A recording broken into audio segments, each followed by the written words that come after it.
மோடியால் தான் இந்த ஆட்சி மூன்றாவது முறை ஆட்சி. மோடி புயல், சுனாமி என்னென்னமோ பேசப்பட்டது, ஆனாலும் மூன்றாவது முறையாக ஆட்சி. மோடியை நோக்கி ஆர்எஸ்எஸ் தலைவர் இந்த கேள்வியை சொல்றாரா, மோடி நீங்க ஓய்வு பெறுங்கன்னு? இல்ல இல்ல இல்ல, இது மோடியால் தான் அப்படின்னு சொல்றது வெறும் மோடியால் மட்டும் நடந்து விட்டது அப்படின்னு சொல்ல முடியாது. மோடிங்கிறது இந்த ஒரு முகமாக அறியப்பட்டார். அது என்னன்னா, இந்த தத்துவார்த்தம் அப்படிங்கறத நீங்க நோக்கி போகும்போது, இப்போ நீங்க கேரளாவை எடுத்துக்கங்க. கம்யூனிஸ்டுகள் அப்படின்னு சொன்னோம்னா, இன்னைக்கு பினராயி விஜயன் இருக்கார், நாளைக்கு இன்னொருத்தர் இருப்பாருங்கிறதுக்காக அது பினராயி விஜயன் தான் கம்யூனிசம்ங்கிற மாதிரி அர்த்தம் கிடையாது. அதே மாதிரி சைனால ஒரு பீரியட்ல மாசேத்துங் போன்றவர்களை எல்லாம் பற்றி சொன்னதெல்லாம் கேள்விப்பட்டிருக்கோம். அப்படி இருக்கும்போது இன்னைக்கு ஜி ஜின்பிங் தான் இதுக்கு எல்லாமே அப்படின்னு சொன்னா, நாளைக்கு அப்படிங்கிற ஒரு கேள்வி வருது. அதுக்கு விரைவிலேயே பதிலும் கிடைக்க போகிறதுங்கிறத நம்ம பார்க்க போகிறோம். அப்படி இருக்கக்கூடிய சூழல்ல நமது நாடு அப்படின்னு எடுத்தோம் அப்படின்னாக்க, நம்மளது ஒரு பொதுவாக, அதாவது அதுவும் குறிப்பா பாஜகங்கிற பார்ட்டி கடந்த வரலாறை நீங்க எடுத்து வச்சீங்கன்னா, இதுல எப்பவுமே ரொம்ப தெளிவான ஒரு விஷயம் இருக்கு. ஒரே குடும்பத்தை சேர்ந்தவர்கள் அடுத்து வருதுங்கிறது கிடையாது. இப்போ உதாரணத்துக்கு சொன்னா, நேருவிற்கு பிறகு இந்திரா காந்தி அம்மையார், இந்திரா காந்தி அம்மையாருக்கு பிறகு ராஜீவ் காந்தி என்று வந்தார்கள்ங்கிறதெல்லாம் கடந்த காலங்கள்ல பார்த்துருக்கோம். இப்பவுமே அதை ஒரு டைனாஸ்டிக் பாலிடிக்ஸா கொண்டு போறதுக்கான முயற்சிகள் ஈடுபட்டிருக்காங்கிறத நம்ம தொடர்ந்து பார்த்து கொண்டிருக்கிறோம். ஆனா இப்போ கடந்த இதுல மோடிக்கு முன்னோடியாக அவர் குடும்பத்தை சேர்ந்தவர்கள் இருந்தாங்களான்னா இல்ல. மோடிக்கு பின் யார் இருப்பாங்கன்னா நிச்சயமா அவர் குடும்பத்தை சேர்ந்தவர்கள் இருக்க போறது இல்ல. இதுதான் இந்த தத்துவார்த்தம், அதாவது ரியல் டெமோக்ராட்டிக் ஆஸ்பெக்ட்னு வரும்போது பாஜக தத்துவம் மாற்றம் ஒன்றே மாறாதது, யாருமே இங்கு நிலையாக நிற்க போவதில்லை, அதெல்லாம் கரெக்ட். ஆனா புகழின் உச்சத்தில் ஒரு நாட்டின் தலைவராக இருக்கக்கூடிய இடத்துல இருந்துட்டு 75 வயசு குறிச்சு வச்சுக்கோங்கோ அப்படின்னு சொல்லக்கூடிய அந்த மெசேஜ் இருக்குல்ல, அது இந்த நேரத்துல ஏற்புடையதான் கேட்க? இல்ல, ஏற்புடையதுன்னு நான் சொல்லுவேன், தப்பே கிடையாதுன்னு நான் சொல்லுவேன். காரணம் என்னன்னாக்க, கடந்த காலங்கள்ல நீங்க வாஜ்பாய் அவர்கள்ல இருந்து ஆரம்பிச்சு திரு அத்வானி அவர்கள், திரு முரளி மனோகர் ஜோஷி அவர்கள் போன்றவர்கள்லாம் ஆக்டிவா இருக்கும்போது மார்கதர்ஷக் மண்டல்னு நோக்கி அனுப்பப்பட்டார்கள். காரணம் என்னன்னா, அப்போ அங்க அத்வானி போன்ற ஒரு தலைவர் கிடைப்பாரா அப்படின்னு வரும்போது மோடி கிடைச்சிருக்கு. நாளைக்கு மோடி போன்ற ஒரு தலைவர் கிடைப்பாருன்னா இன்னொரு தலைவர் கிடைப்பார். அப்படிங்கிற முறையில நிச்சயமாக இந்த எவல்யூஷன்ங்கிறது நடந்து கொண்டேதான் இருக்கு. அதுல மோடி ஒரு எக்ஸம்ஷன் இல்லையா? அதுல அத்வானி இருந்தாங்க, வாஜ்பாய் இருந்தாங்க, அதெல்லாம்.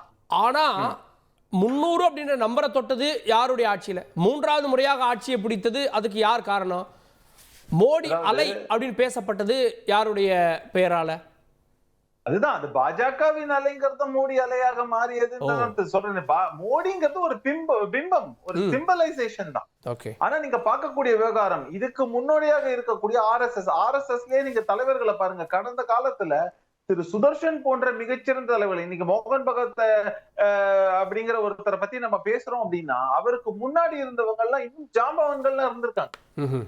அவங்களால அவங்க எல்லாம் கட்டுக்கோப்பா இது பண்ணி இந்த ஆர்கனைசேஷன் திரும்ப அதாவது சங்கத்திலிருந்து பிரிந்து போனவர்களை எல்லாரும் சங் பரிவார்னு ஒருங்கிணைத்து அவங்கள மொத்தமாக ஒரு ஆர்கனைசேஷனா திரும்ப இன்னும் வலுவாக மாற்றி இத மாதிரி பல விஷயங்களை செய்தவருக்கு முக்கியமான ஒரு காரணம், ஒரு உதாரணம் சொல்லணும்னா நான் நான் சொன்ன பெயர். அப்படி இருக்கக்கூடிய சுதர்ஷன்ஜி எல்லாம் பாத்தீங்கன்னா, நீங்க மோகன் பகவத்ஜியை விட இன்னும் ஃபயர் பிராண்ட் லீடர்னு தான் நான் சொல்லுவேன். அப்படி இருக்கக்கூடிய லீடர்களை எல்லாம் பார்த்த ஆர்கனைசேஷன்ல இன்னைக்கு மோகன் பகவத் ஐயா அவர்களும் இருக்கிறார் அப்படின்னாக்க, அவருமே வழி விட்டுட்டு போறதுக்கு தயாரா இருக்காரு. அவர் என்னன்னா அடுத்த கட்டமாக முக்கியமான நல்ல தலைவர்களை தேர்ந்தெடுத்து அவர்கள் கையில இந்த ஆர்கனைசேஷனை கொடுத்து அது முறைப்படியாக நடக்க வேண்டும் அப்படின்னு ஆசைப்படுறாங்க. ஒரு தலைவர், ஒரு ஸ்ட்ராங்கான லீடர் ஒரு இடத்துல இருக்கும் போதே அது அடுத்த கட்டமான தலைமை இன்னுமே நீங்க மோடிங்கிற ஒரு பிம்பத்தையே கடைசி வரைக்கும் இல்ல. இது அறிவுறுத்தல்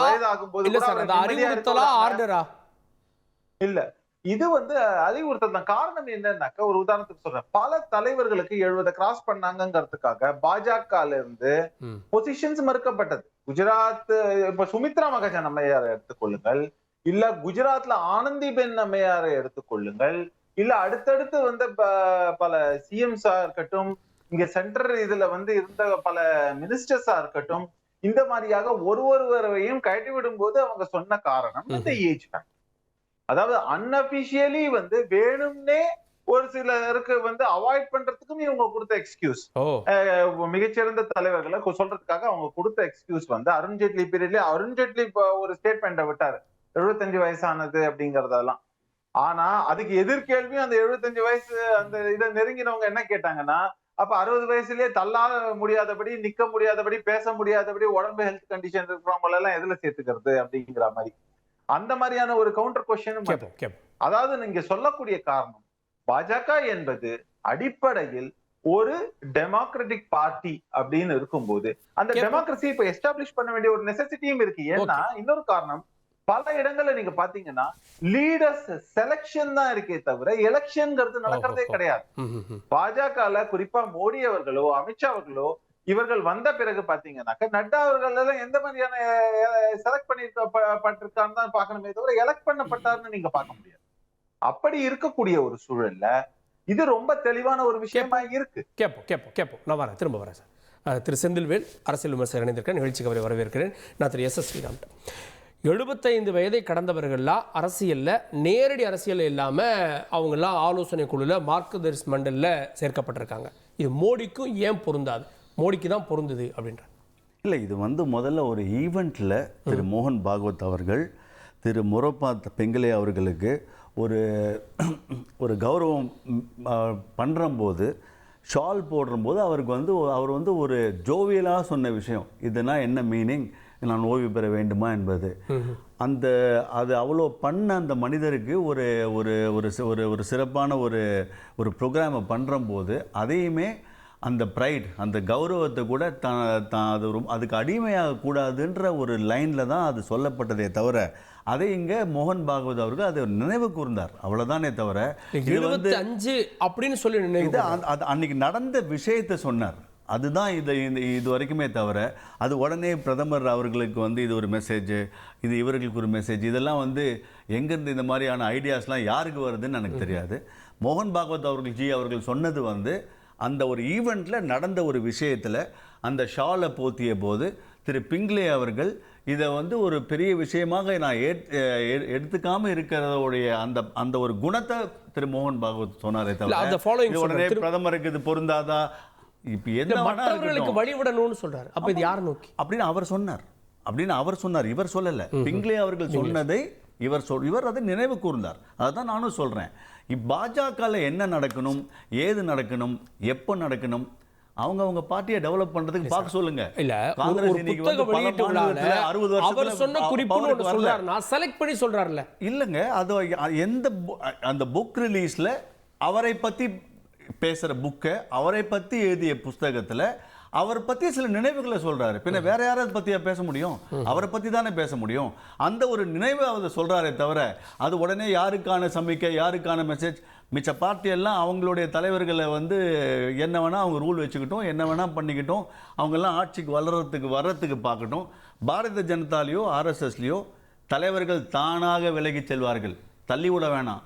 ஆர்எஸ்எஸ்லையோ இதுவரை விலகி சென்றார்களா? விலக்கி வைக்கப்பட்டார்கள். தெரியும், அவர்களுக்கு தெரியும், அத்வானி விலகி சென்றாரும், பாஜகவுக்கு தெரியும். நிச்சயமாக என்னை தள்ளி விட்டேன்னு யாராவது சொன்னாங்களா? அவங்க வந்து உங்களுக்கு யாருக்காவது பேட்டி கொடுத்தாங்களா? என்ன பாஜக இன்னைக்கு சொல்றாரு பாருங்க மணிசங்கர் ஐயர், நீங்க வந்து வேணா இங்க வந்து டீ வித்துட்டு போனார் பிரதமர் மோடியை.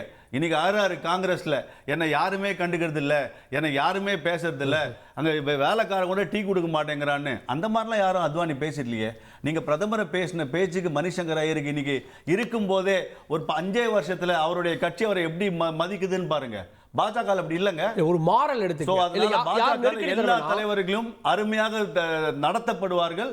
அந்த தலைவர்களுக்கு தெரியும் நான் எப்போது விலகி செல்ல வேண்டும், யாரும் தள்ளிவிட வேணாம். ஸோ அதனால் பாஜகவுக்கோ ஆர்எஸ்எஸ்க்கோ வெளியிலிருந்து நிச்சயமாக அவர்கள் சொல்லும் அளவிற்கு அவர்களுக்கு தெரியாதவர்கள் அல்ல. இதை வந்து திருச்சி பேசக்கூடாது என்பது என்னுடைய பாயிண்ட். இல்லை சார், அதில் ஒரு மாறல் ஒன்று வைக்கிறாங்க. 75 வயசு ஆகிட்டா நீங்கள் பிங்லே சொன்னதை மோகன் பகவத் சொன்னதாக, இப்போ மோகன் பகவத் சொல்வதை மோடி அவர்கள் உணர்ந்து கொண்டதாக எடுத்தாலும் 75 வயசு ஆயிடுச்சு. அப்போ ஒரு மாறல்ல இதுவரை 75 வயசானவங்க என்ன பண்ணிருக்காங்க அப்படின்றது மோடிக்கும் பொருந்தும் நான் கேட்குறேன். ஏங்க இது வந்து விதி இல்லை. இது வந்து அதாவது இந்த பாயிண்ட்டை எதுக்கு நீங்கள் முதல்ல பிரதமரோட நீங்கள் வந்து இதை லிங்க் பண்ணுறீங்க? இது வந்து ஒரு புக் ரிலீஸ்ல ஒரு ஆர்எஸ்எஸ் லீடரை பத்தி இன்னைக்கு ஆர்எஸ்எஸ் லீடர் அன்னைக்கு என்ன சொன்னாரு, அதுலயும் அதோட ஆக்சுவல் மீனிங்கை விட்டுறீங்க. நீங்க வயசை மட்டும் எடுத்துக்கிறீங்க. எந்த வயசானாலும் இந்த இந்த ஒரு பிரைட், அதாவது இந்த பெருமைக்கோ உங்களை சால்வ் எல்லாம் போத்துனாங்கன்னா இதெல்லாம் நீங்க வந்து அடிமையாடாதீங்க, இதெல்லாம் போதையா எடுத்துக்காதீங்கன்னு சொன்ன விஷயம். அதை எடுத்துட்டு வந்து ஏன் ஏஜ்ல போடுறீங்க? அது பிரதமருக்கோ இல்ல பாஜகக்கோ ஆர்எஸ்எஸ்க்கோ அவங்களுக்கு நிச்சயமாக தெரியும் யார் எப்பொழுது வர வேண்டும் என்பது.